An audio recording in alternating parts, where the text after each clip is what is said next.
Këta banor palestinez të Gaza Cityt po vlerësojnë dëmet që u bën në vendin ku jetonin ata, pas një sulmi ajror që Izraeli kreu në këtë qytet, të njëjtën.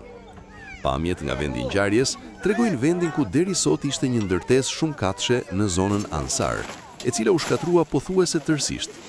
Përreth saj shihen edhe tenda të zhvendosurve të djegura dhe të rrafshuara nga shpërthimi. Ende nuk është raportuar nëse ka ndonjë të vdekur ose të plagosur, dhe punojësit e mbrojtjes civile vazhdojnë kërkimet në rrënoja për të parë nëse ka persona të bllokuar.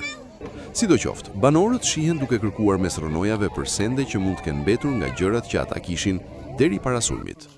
Një banor tha se zona që u sulmua nga Izraeli ishte konsideruar si vend i sigurt për familjet e zhvendosura. Na thanë se kjo ishte zonë e sigurt për të zhvendosurit. Tani edhe tendat janë zhdukur.